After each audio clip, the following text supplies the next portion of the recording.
కృపా సమాధానము కలుగునుగాక. ఆమేన్. మూడు సిలువలు మోసితివా నాకై, మూడు సిలువలు మోసితివా మూడు సిలువలు మోసి ముటి వలన కలుగు కీడు సహించితివా ఆ కీడులోని కాళ్ళ క్రింద వేసి త్రోకి ఓడించి లేచితివా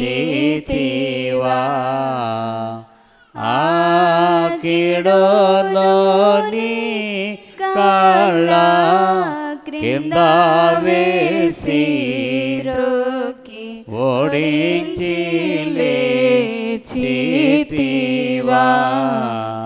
వాక్యం చదువుకుందాం. నిర్గమాకాండము 17వ అధ్యాయము 5-6 వచనాలు చదువుకుందాం. నిర్గమాకాండము 17వ అధ్యాయము 5-6 వచనాలు. ఎలయనగా నిర్గమాకాండం 17వ అధ్యాయము 5-6 వచనాలు. అందుకు యెహోవా నీవు ఇశ్రాయేలు పెద్దలలో కొందరిని తీసుకుని ప్రజలకు ముందుగా పొమ్ము. నీవు నదిని కుట్టిన నీ కర్రను చేత పట్టుకుని పొమ్ము. ఇదిగో అక్కడ హోరేబులో బండ మీద నేను నీకు ఎదురుగా నిలిచేదను. నీవు ఆ బండను కొట్టగా ప్రజలు త్రాగుటకు దానిలో నుండి నీళ్లు బయలుదేరిన మోషేతో సెలవీగా, మోషే ఇశ్రాయేలుల పెద్దల కనులు ఎదుట అట్లు చేసిరి. చాలు. ఈ యొక్క శ్రమకాల ధ్యానాల్లో ఉన్న మనం, శిలువ ధ్యానాల్లో ఉన్న మనం ప్రతి దినము దైవ సన్నిధిలోకి వచ్చి శిలువను గుర్చిన వార్తలు మనం వింటూ ఉన్నాం. ప్రతిదినము శిలువను గుర్చిన పాటలు, శిలువను గూర్చిన వార్త మనం వింటూ ఉన్నాం. ప్రియులారా, ప్రతిదినము కూడా మరి పౌలు అన్నాడు, సిలువుని ఎత్తుకుని నన్ను వెంబడించుము అన్నారు. సిలువుని ఎత్తుకుని నన్ను వెంబడించుము. సిలువ అనగా శ్రమ, సిలువ అనగా శోధన. కనుక ప్రియులారా, ఎవరైతే ఎత్తుకుంటామో, ఎవరైతే వెంబడిస్తామో శ్రమను ఎదుర్కొనవలసిన వారమై ఉన్నాం. ప్రియులారా, మనము శ్రమలు ఎదుర్కోవాలి. శ్రమలు అట ఉపకారి, శ్రమలు హారం. శ్రమలు ఉపకారి, శ్రమలే హారం. శ్రమలాత్మకు శృంగారం, శ్రమల వల్లని సకల సునీతి సమసిపోవును గాన. గనుక సిలువనగా శ్రమ, సిలువనగా శోధన. శ్రమ ఎదుర్కోవాలి. దైవజనుడు అన్నారు, శ్రమ ఉపకారమట. శ్రమ వలన సకల సునీతి, అంటే మనలో ఉన్న దుర్నీతి, మనలో ఉన్న దుస్థితి, మనలో ఉన్నది పోతుంది. శ్రమ లేకపోతే భక్తి లేదు, శ్రమ లేకపోతే వృద్ధి లేదు. శ్రమ వలన భక్తి అభివృద్ధి, శ్రమ వలన వృద్ధి. ఎప్పుడైతే శ్రమ వచ్చిందో, ఎప్పుడైతే శోధన వచ్చిందో, ఆ సమయాన్ని ఎక్కువగా ప్రార్థన చేస్తాం. శ్రమ లేదా సౌఖ్యంగా ఉందా? భక్తి తక్కువగా ఉంటుంది. కనుక శ్రమ రావడం వలన భక్తిలో వృద్ధి. కనుక ప్రియులారా, ఇశ్రాయేలు ప్రజలు వారు ప్రయాణములో సీను అరణ్యములో రిపేదేం అనే ప్రాంతానికి వెళ్ళారు. వారికి శ్రమ ఎదురైంది, వారికి శోధన ఎదురైంది. ఈ 5 కాండాల్లో కూడా మోషేతో ముఖాముఖిగా మాట్లాడిన దేవుడు, నీవు హోరేబుకి వెళ్ళు, అక్కడ ఒక కొండ ఉంటుంది, ఆ కొండ మీద నేను ఎదురుగా నిలుచుంటాను అన్నాడు దేవుడు. ప్రియులారా, మరి వీరు ఈ 17వ అధ్యాయంలో చూసుకుంటే వారు దేవుని మీదనో దైవజనుడి మీదనో వారు సనుగుతూ వచ్చారు. ఎందువలన వారు సనుగుతున్నారు? నీళ్లు లేవు. అరణ్యములో వారికి నీళ్లు లేనందున ఒక నీళ్ల కొరకే దేవుడి మీద సనుగుతూ వచ్చారు. అప్పటి వరకు వారి ప్రయాణంలో చక్కని మాంసం పెట్టారు, వారి ప్రయాణంలో చక్కని మన్నాను కురిపించారు. కొద్దిగా వారి ప్రయాణము బయలుదేరారు, అరణ్యాలు దాటుకుంటూ వెళ్ళారు. అప్పటికి వారు సముద్రం కూడా దాటుకుంటూ వెళ్ళారు. ఇవన్నీ చూచారు. కనుక వీరికి ఎప్పుడైతే నీళ్ళు లేవో దేవుడు అంటున్నాడు, ఏమన్నాడంటే 5వ వచనం, 17వ అధ్యాయము 5వ వచనం, అందుకు యెహోవా నీవు ఇశ్రాయేలు పెద్దలు కొందరిని తీసుకుని ప్రజలకు ముందుగా పొమ్ము, నీవు నది కొట్టినా నీ కర్రను చేత పట్టుకుని పొమ్ము. చాలు. దేవుడు అంటున్నాడు, ఇశ్రాయేలు పెద్దలు, ఆ పెద్దలు ఎంతమంది అండి? 70 మంది పెద్దలు. ప్రకటన గ్రంథములో పెద్దలు కనబడుతూ ఉంటారు. ఎంతమంది పెద్దలు? 24 పెద్దలు. కనుక వీరిని తీసుకుని ఈ ప్రజలను నడిపించు. ఈ ప్రజలను నడిపిస్తే ఈ అరణ్యములో ముందుగానే అన్నాడు ఆయన, నీళ్లు కొదువై ఉంటుంది, నీళ్లు లేవు, ఉండవు, కానీ నీకు కర్రనిచ్చాను, ఆ కర్రతో కార్యాలు చేయి అన్నారు. ఆ కర్రతో కార్యాలు దేవుడు మోషేకి చక్కని కర్రనిచ్చారు. ఆ కర్రతో అద్భుతాలు చేశారు. కర్రను పాముగా చేశారు, ఆ కర్రను సముద్రాన్ని పాయలుగా చేశారు. ఆ కర్రతో ఐగుప్తు దేశం మీదకి ధూళిని పంపించారు, పేలిని పంపించారు.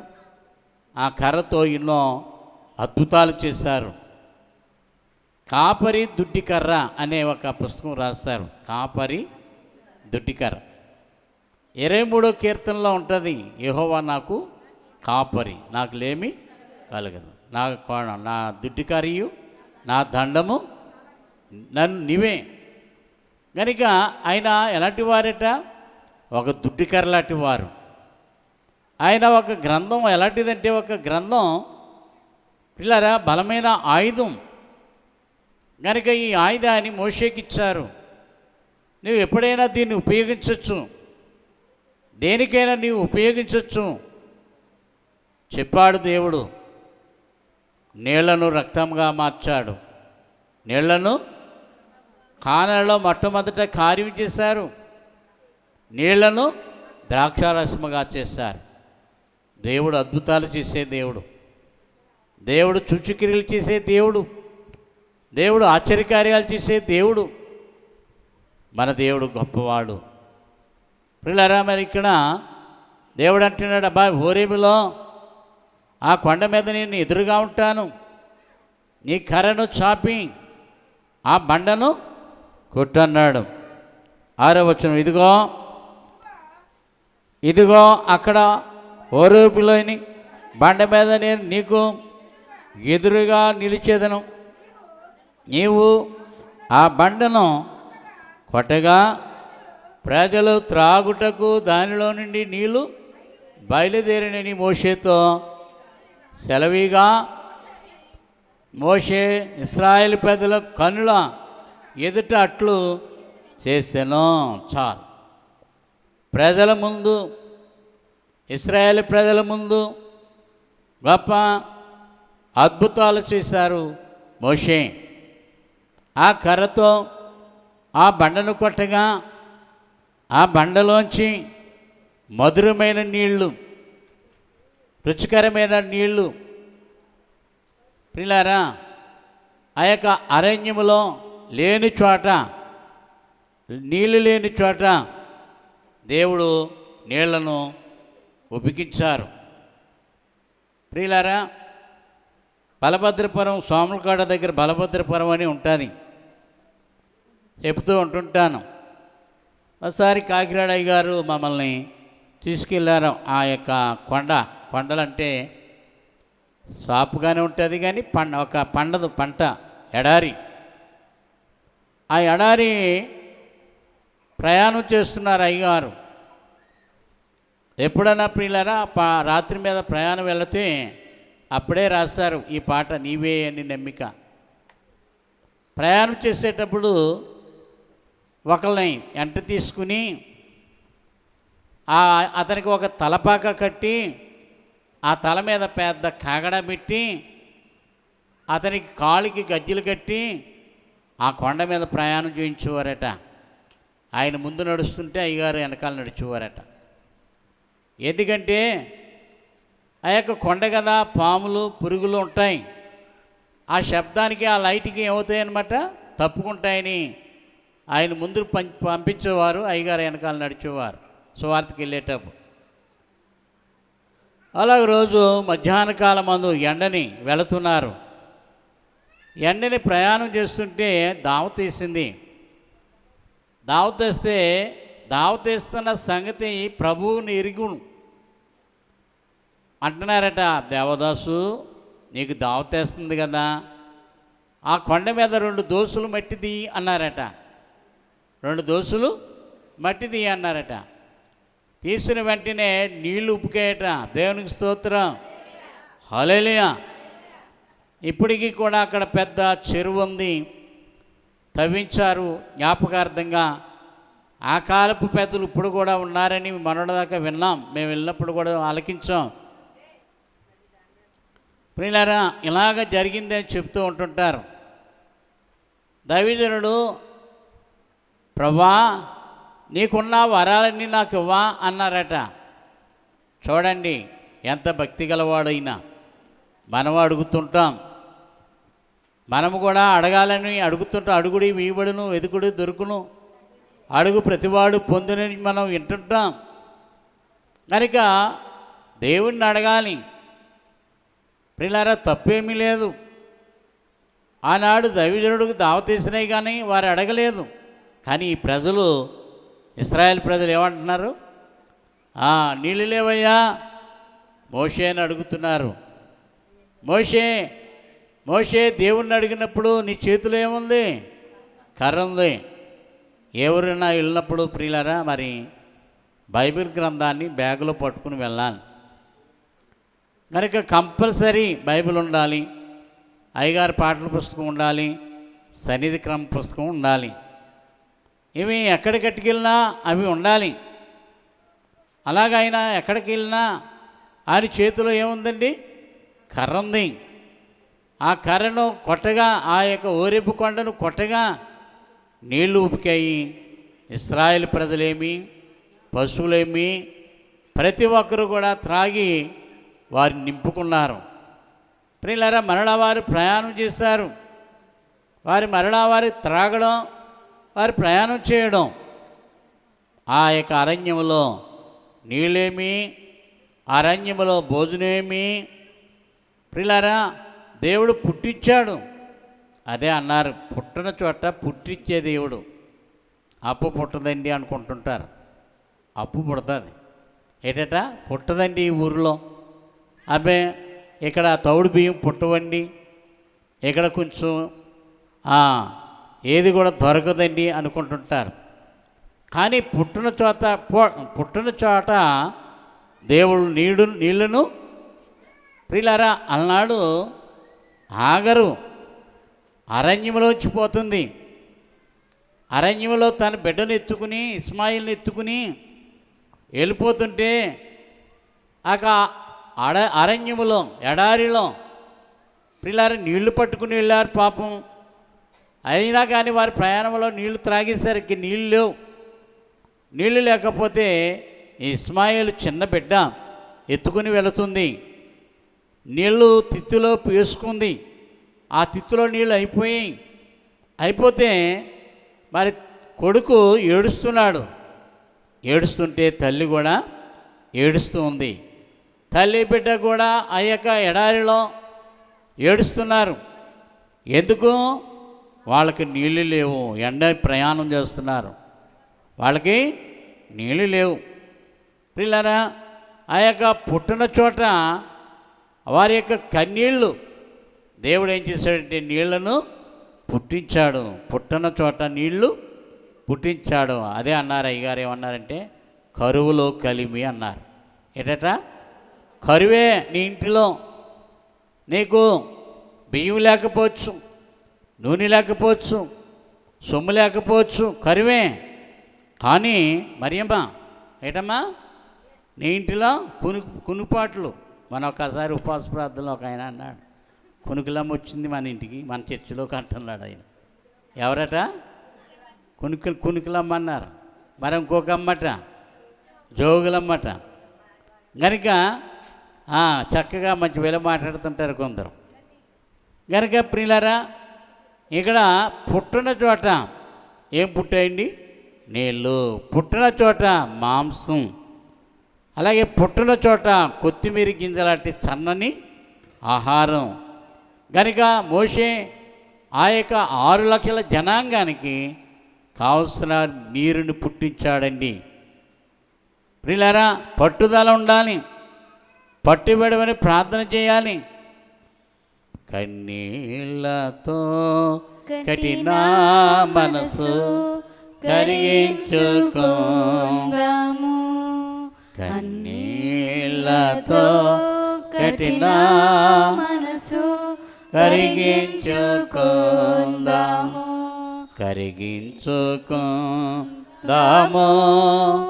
కరిగించుకుందాము. దేవా రాజా పుత్రులమై తేజరిల్లుదాము. నీ భర్త మారలేదు, నువ్వేం చేయాలి? కన్నీళ్లతో. నీ బిడ్డలు మారలేదు, కన్నీటితో ఇత్తువాడు సంతోషమైన పంట కోయును. గనుక ప్రియులారా ఆ యొక్క ఆగరు తన బిడ్డ కన్నీరు కార్చారు. ఆమె దేవుడు నీళ్లను పుట్టించాడు. అలాగే సంఖ్యాకాండము 20వ అధ్యాయము మరి 7వ వచనం చదువుకుందాం. అంతటా యెహోవా మోషేకు ఇలాగున సెలవిచ్చును, నీవు నీ కర్రను తీసుకుని నీవు నీ సహోదరుడైన అహరోనును ఈ సమాజమును పోగు చేసి వారి కన్నుల ఎదుట ఆ బండతో మాట్లాడము, అది నీళ్ళనిచ్చును. నీవు వారి పశువులకు త్రాగుట కిమ్ము. యెహోవా అతనికి ఆజ్ఞాపించినట్లు మోషే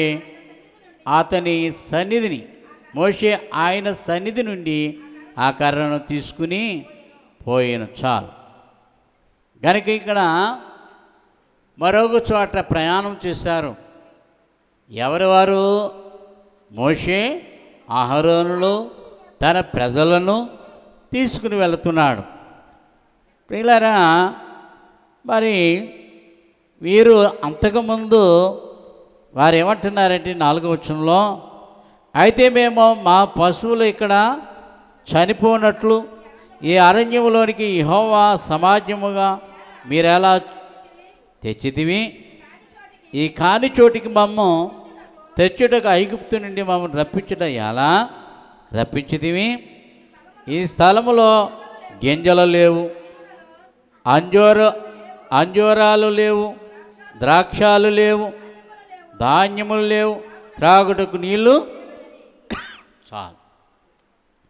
ప్రియులారా, అక్కడ చూడండి వారు ఏమంటున్నారు. ఏం లేవట? గింజలు లేవు, అంజూర పండ్లు లేవు, దానిమ్మలు లేవు, ద్రాక్ష పండ్లు లేవు, ధాన్యము లేదు, నీళ్లు లేవు. ఏంటి? ఎవరిని అంటున్నారు? ప్రజలు మోషేని అంటున్నారు. కనుక మోషే ఏమన్నారంటే, ఈసారి అబ్బాయ్ ఆ బండతో మాట్లాడు అన్నారు. ఆ బండతో మాట్లాడమన్నారు. కనుక ప్రియులారా, మోషే ఆ బండతో మాట్లాడినప్పుడు సమృద్ధైన నీళ్లు ఉబుకాయి, సమృద్ధైన నీళ్లు త్రాగారు. వారికి కావలసిన ఆహారాన్ని సిద్ధపరిచారు. గమనించండి ప్రియులారా. మరి ద్వితీయోపదేశకాండము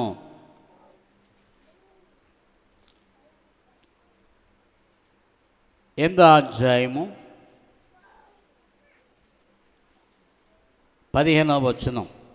8వ అధ్యాయము 15వ వచనం.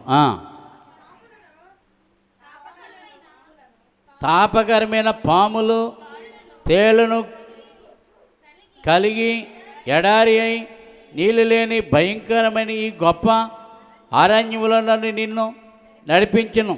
రాతి బండ నుండి నీకు నీళ్ళు తెప్పించేదను. చాలు. కనుక ఈ అరణ్యములో నీళ్ళు లేవు, కానీ తాపకరమైన సర్పాలు ఉన్నాయట. ఆ తాపకరమైన సర్పాలు అవి కాటేస్తే మేము చచ్చిపోతాం అని చీటికి మాటికి కూడా మరి ప్రజలైన ఇశ్రాయేలు మోషే మీద సనిగారు. 3వ వచనం చూసుకుంటే, ఆహారం వలనే కాక యెహోవా సెలవిచ్చిన ప్రతి మాటల వలన నరులు బ్రతుకుదురని నీకు తెలియచేయుటకు ఆయనను ఆనిచి నీకు ఆకలి కలుగు చేసి నీవే గాని నీ పితరులే గాని ఎన్నడూ ఎరగని మన్నాతో నిన్ను పోషించును. చాలు. కనుక ఎన్నడూ తినని ఆహారం, ఎన్నడూ లేని మాంసం నీ పితరులకి దేవుడు అనుగ్రహించాడు. ప్రియులారా, కానీ ఏమంటున్నారు? ఈ అరణ్యంలో సర్పముల చేత మేము చనిపోతాం అన్నప్పుడు దేవుడు మరలా ఆ యొక్క బండను కొట్టగా, ప్రియులారా, సమృద్ధైన నీళ్లను ఉపికింపచేశాడు. గమనించండి. వారి చక్కని మాట పౌలు 10వ అధ్యాయం అపోస్తుల కొరింథీయులకు రాసిన పత్రిక 10వ అధ్యాయం, కొరింథీయులకు రాసిన మొదటి పత్రిక 10వ అధ్యాయము 4వ వచనం. అందరూ ఆత్మ సంబంధమైన ఒకే పానము చేసిరి. ఏలయనగా నన్ను వెంబడించిన ఆత్మ సంబంధమైన బండలోనిది త్రాగిరి. ఆ బండే క్రీస్తు. 4వ వచనం. అందరూ ఆత్మ సంబంధమైన ఒకే పానము చేసిరి. ఏలయనగా తమ్మును వెంబడించిన ఆత్మ సంబంధమైన బండలోనిది త్రాగిరి. ఆ బండ క్రీస్తే. బండలో నీళ్లు త్రాగారు. అరణ్యములో మాంసం తిన్నారు. అరణ్యములో ఎడారిలో వారు నీళ్లు త్రాగారు. ఆ బండ ఎవరు? క్రీస్తే. ప్రియులారా, ఆ బండలోంచి ఈ నిబంధనకి రాబోతుకి, ఈ కొత్త నిబంధనకి రాబోతుకి యూదులైన వారు, అన్యజనుడైన వారు దేవుణ్ణి అవమానపరిచారు. ఆనాడు ఇశ్రాయేలే కాదు, ఈనాడు కూడా ఆ బండ చీల్చబడ్డాది, ఆ బండ కొట్టబడ్డాది, ఆ బండ గాయపరచబడ్డాది. ఆ గాయాల్లోంచి రక్తము కారుతూ వచ్చింది. కనుక ఆ ఇశ్రాయేలు ప్రజలు ఎలాగైతే అందరూ కూడా నీళ్లు త్రాగారో ఆ బండలోంచి అందరూ కూడా ఎలాగైతే చీల్చారో, మోషే కొట్టగా ఆ బండ ఎలాగ చీల్చబడ్డాదో, ప్రియులారా ఈ శ్రమకాల జ్ఞానాల్లో ఉన్న మనం, ఈ శ్రమకాల జ్ఞానాలు మనం చూస్తున్నాం. ఆయనకి 5 గాయాలట. 5 గాయములందితివా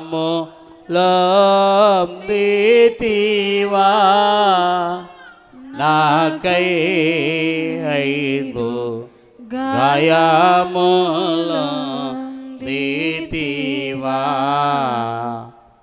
5 గాయములోని ఆత్మ తలంపన కరటమించినావు. చాలు. కనుక ఆయన 5 గాయములు చీల్చబడ్డాయి. కొరడాలతో కొట్టగా వీపు మీద గాయము, బ్రేకులతో కొట్టగా చేతుల్లో కాళ్ళలో గాయం, ప్రియులారా ముళ్ళకెరేటు పెట్టగా తలలో గాయం. కనుక ఆ గాయములు చీల్చివేశారు. ఆ క్రీస్తు మరి చీల్చివేసిన ఈ బండ ఎవరట? క్రీస్తే. చూడండి, అందరూ ఆత్మ సంబంధమైన ఒకే పానీయము ఇశ్రాయేలు ప్రజలు తాగారు. ఇశ్రాయేలు ప్రజలు ఆ బండలో మన్నాను తిన్నారు, ఆ యొక్క అరణ్యములో. అలాగే అందరూ ఆత్మ సంబంధమైన ఒకే పానీయమును పానము చేసిరి. ఎలయనగా తమ్మును వెంబడించిన ఆత్మ సంబంధమైన బండలోనిది త్రాగిరి. ఆ బండ క్రీస్తే. ప్రియులారా, ఆత్మ సంబంధమైన బండలో వారు నీళ్లు త్రాగారు, ఆత్మ సంబంధమైన ఆ బండను చీల్చారు. కనుక ఆ బండే క్రీస్తట. ప్రియులారా, ఈ కాలమందు ప్రభువు ఆయన యొక్క రక్తము 5 గాయాలు కారుస్తూ వచ్చింది. కనుక ఆయన ఆ బండను చీల్చివేసినట్టుగా క్రీస్తును కూడా చీల్చివేశారు. ప్రియులారా గమనించండి. అలాగే దావీదు కూడా చక్కని మరి ప్రార్థన చేసినట్టుగా మనం కనబడతా ఉంది. 114వ కీర్తన దావీదు చెప్తున్నాడు, దావీదు చూస్తున్నాడు, దావీదు వర్ణిస్తున్నాడు. ఏమనంటే 114వ కీర్తన 8వ వచనం,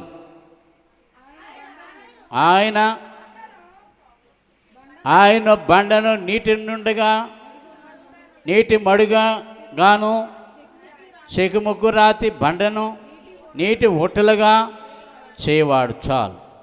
కనుక ఆయన బండను నీటి మడుగుగాను, అలాగా చెకుముకు రాతి బండను నీటి ఓటలుగా చేయవాడు ఆయనే. గనుక ఆయన బండను నీటి మడుగుగా చేయవాడు, బండలోంచి నీళ్లు పుట్టించేవాడు, అరణ్యములోంచి నీళ్లు కలుగు చేసేవాడు. అలాగే ప్రియులారా, చెకుముకు రాతి బండను నీటి ఊటలుగా చేయవాడు. చెకుముకులు రాయి ప్రియులారా ఆ యొక్క బండలోంచి నీళ్లు పుట్టించగలడు అని దావీదు కూడా చెప్తున్నాడు.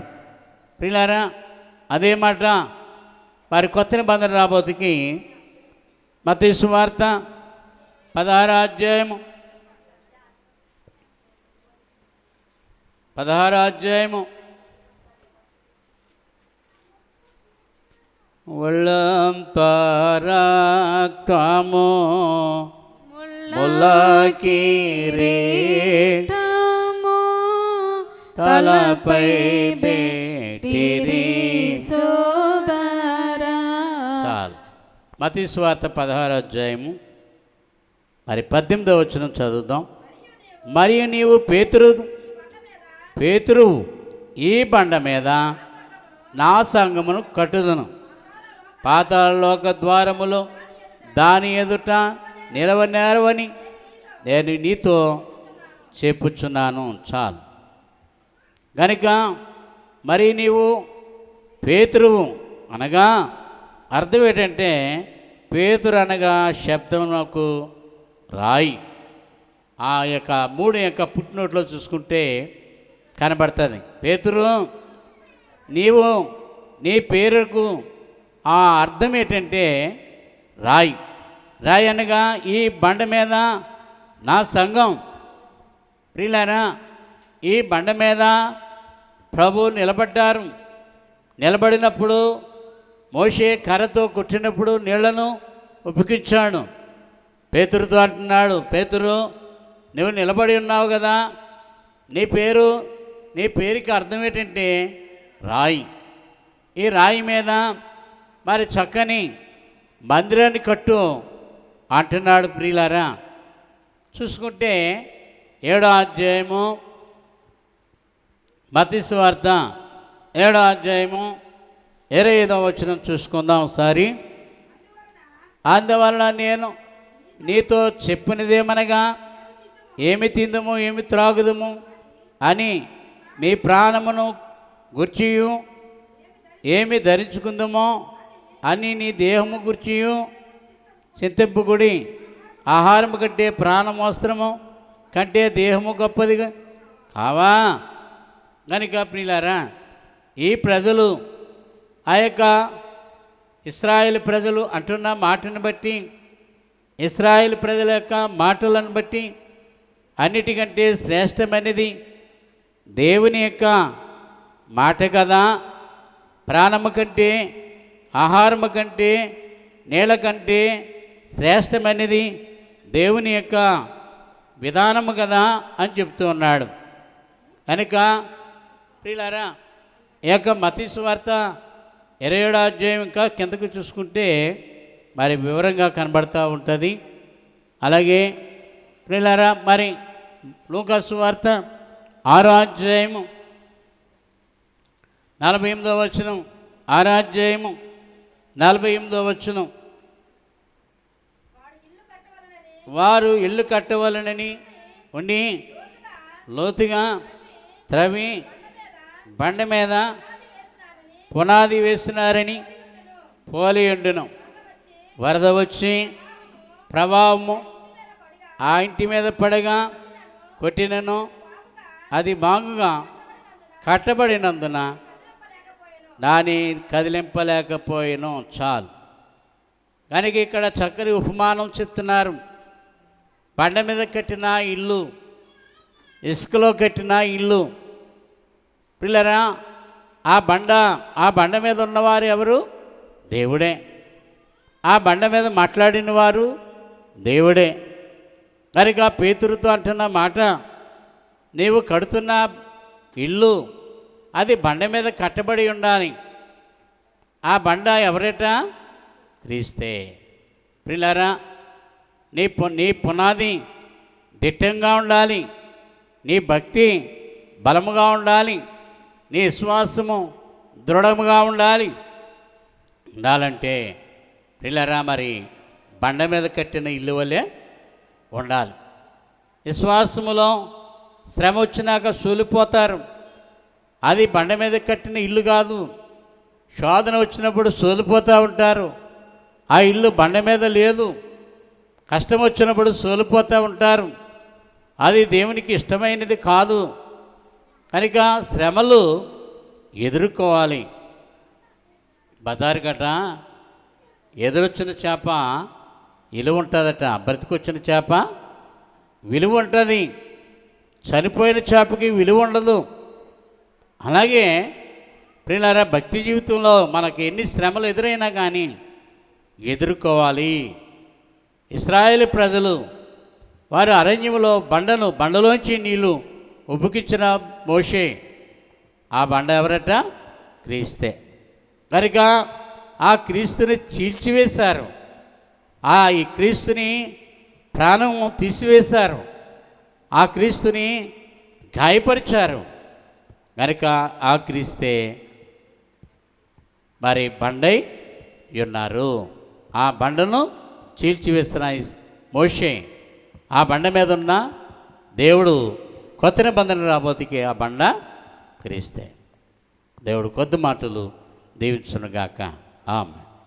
మా క్రిందం